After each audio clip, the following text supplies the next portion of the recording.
Hello Mavericks! Welcome to today's episode of MAV Oneshots.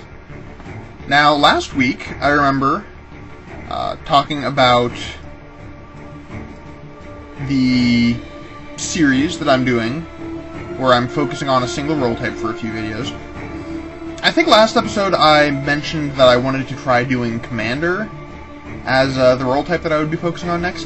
However, it occurs to me, after reading a comment on one of my previous videos, that setting up a siege match, which really the commander type build isn't useful in an arena. The big difference between arena and siege. Arena matches, you open the map up and you already have information on where everybody else is. Also, in arena, everybody is against everybody else. There's no teams. There's also respawns in arena. None of that applies to siege. Now, the first two, where everyone knows who everyone is, that sort of thing, and where everyone is. Those first two are the reason that I would want to do Siege for Commander. A Commander build isn't really...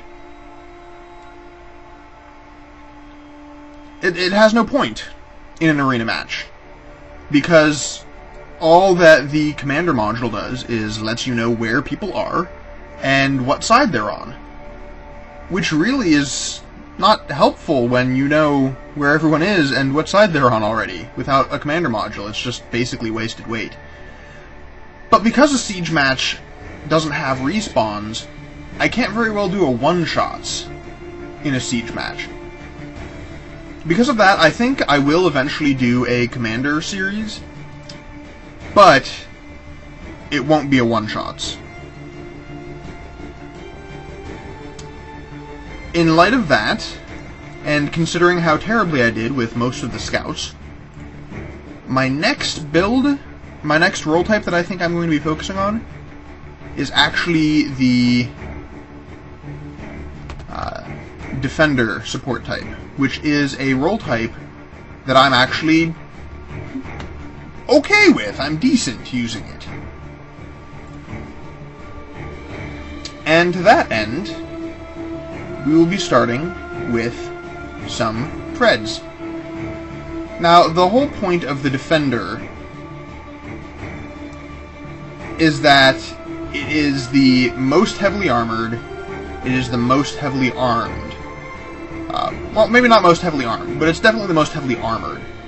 They're not fast, they're not really long range, they're not even necessarily particularly accurate. However, they are nimble, which is different than speed. They're nimble, and they're durable. The entire point of the Defender role type, the Defender class,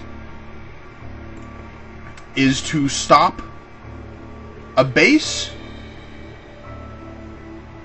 or an ally from being destroyed, or to hold a position. Defenders don't go out and attack. Well, pure defenders wouldn't anyways. Defenders don't go out and attack. Defenders don't need to go out and attack, really. Now, to that effect, I'm going to use a heavy cockpit. Dragons, even the heaviest armored dragon isn't quite as heavily armored as a heavy rhino, or an armored rhino. Screw it, let's go whole hog. Maximum defense on both of these parts.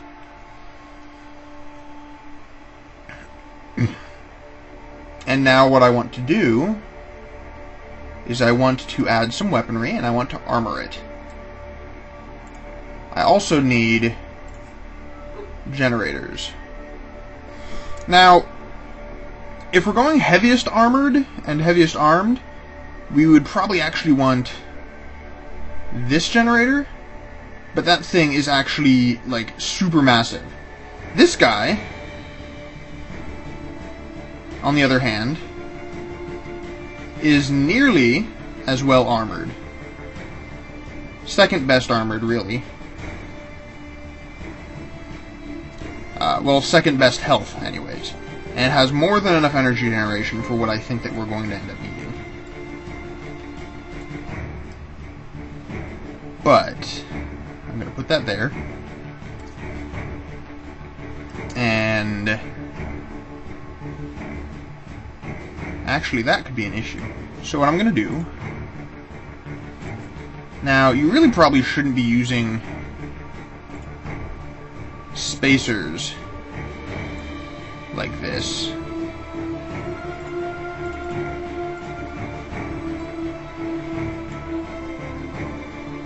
And I really can't use a spacer like that, can I?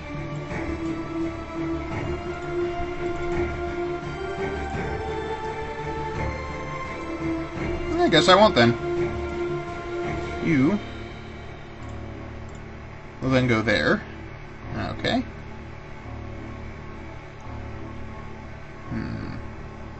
I guess. Yeah. Add part. Now, we do need weapons. For a defender like this, I'm going to go classic. Cannons and rocket pods. Now,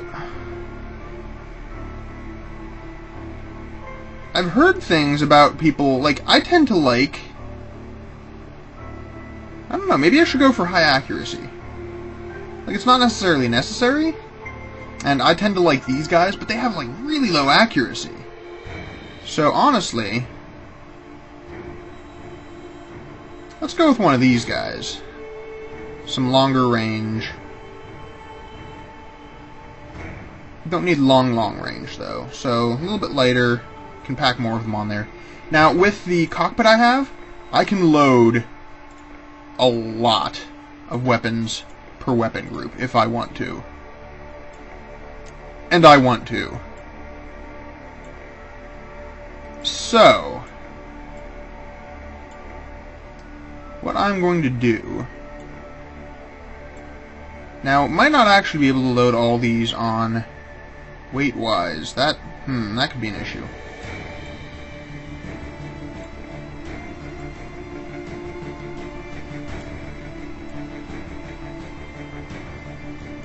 And of course, the recoil could also be an issue here. And 2 connection points. I'm going to try something. I'm going to experiment a little bit. And do this. So these are going to go up like that, and hopefully these will go down like that, and it'll help cancel out the rotational issues. That's not right.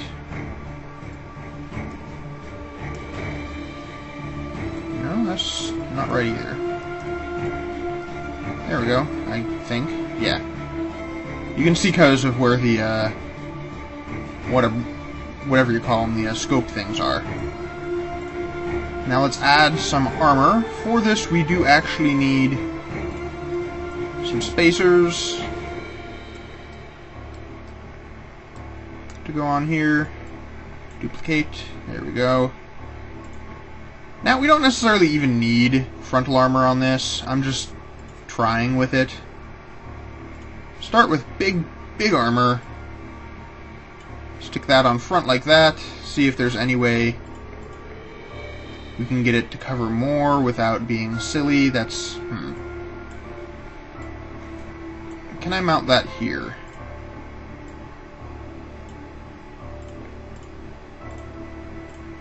No, I cannot. Can I mount it here? I cannot. This could end up being problematic, considering everything. See, a design a lot of people use, might as well use it. It's going to be decently protected. A design a lot of people use is they'll actually put this guy here. Cockpit on top. And while that does look a little bit silly to start with, it allows you to do this. which nicely protects the cockpit and helps shield the base as well. Though, to be perfectly honest, I don't like that. You know what I'm gonna do? I'm just gonna not bother with armor plates on the front. It's potentially suicidal, very risky, really.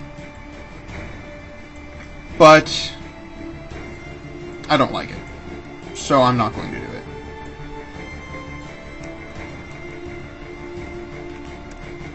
And stick that up there. Add part. More weapons. Rockets. Let's go with this. Nice fast-firing Quad 160. Because this is going to be more of my spray weapon. Whereas the other one is definitely meant more as a nice, strong blast. This is just going to be to kind of lay down suppressing fire. That last one's too many, it looks like. Okay. And I've got about 300 pounds to play with. Or 300 weight units. So, armor. I do actually, though, I need more energy, so let's go with this guy, because this is actually also, I believe, the most efficient energy generator. One of these, actually, I think is the most efficient, but this gives the most per weight, really, if you're only using one without kind of overshooting things. Actually, I need 1027. This generates... I'm going to use this guy. So that means that I'll bring these down.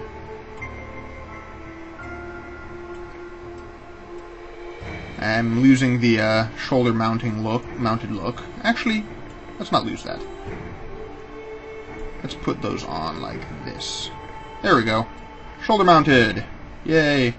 And just stick this guy on the back.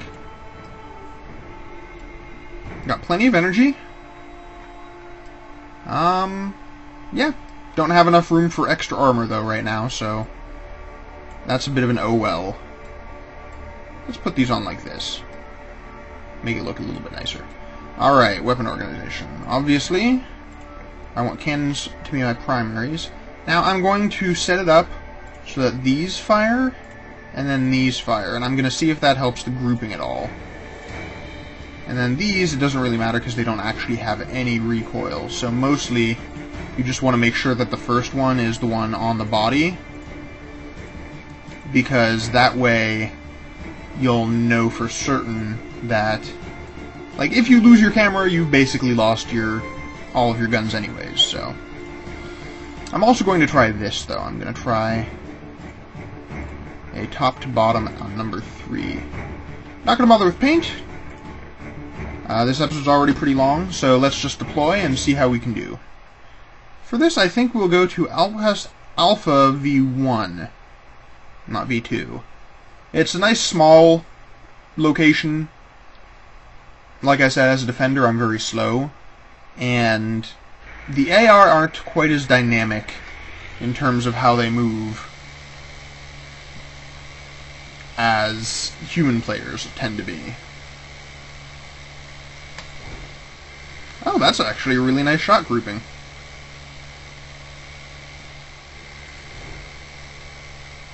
That's a good one, too.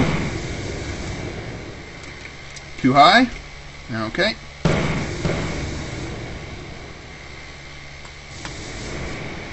Ow. That was perhaps not the smartest idea.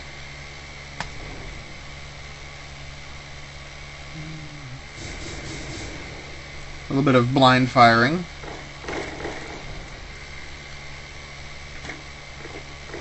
To be honest, I was not expecting to have this much trouble early on. That's a pretty well-armed biped there. And I'm missing with a lot of my shots. Well, it's not well-armed anymore, I suppose. Here I am talking myself up as this fantastic defender pilot, and I'm doing terribly. That's Not the best showing.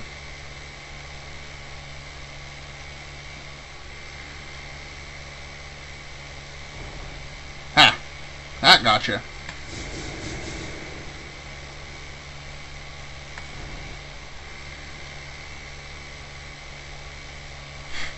I like how the AI is even doing the, sort of kamikaze charge.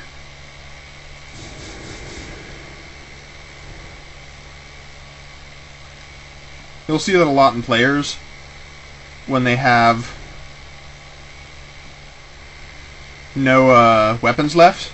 They'll just rush the other guy, kind of hoping that they have... There's one kill. I'm actually pretty badly hurt, though. That's not good. So we're going to one death, or one match.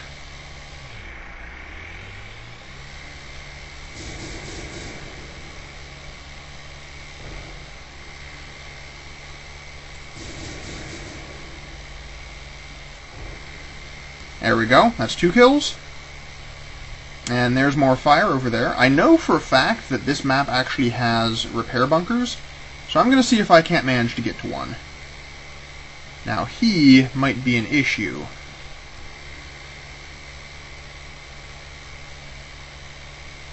Maybe I should have gone for highest armor on the rockets as well. 160s appear to be a little bit lightweight.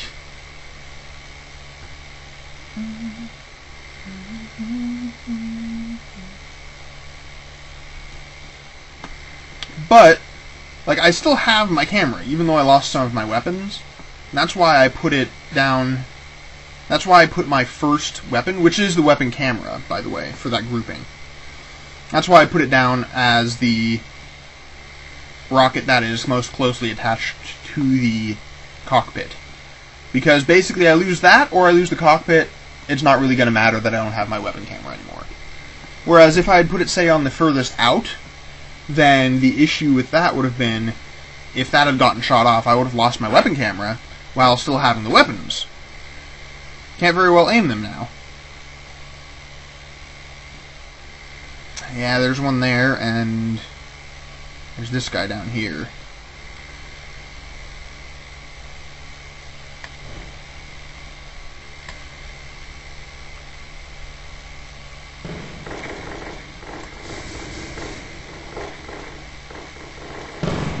Where in the world? Dang it.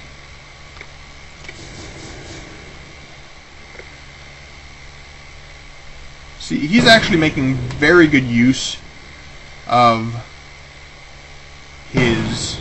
Ow. Of his machine guns here. But I am standing up to quite a barrage. Well, not for long.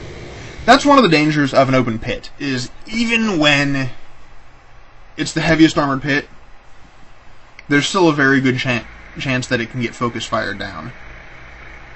Especially when fighting the AI, they tend to, like, they don't change their minds in the middle of attacking you, being like, oh, I guess I'll go for the treads now, I guess I'll go for the pit now, I guess I'll try to get that weapon that's hurting me. They just focus. Which really is very efficient, really is very dangerous.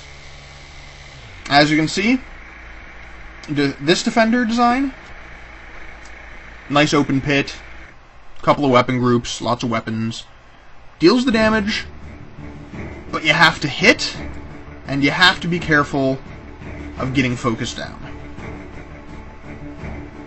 Well, we'll return next week. I'll show you a different version of a defender. One that I call the Battle Mage. I may have already shown it on this show, but things have probably changed a little bit since then. I can always, reinvent it.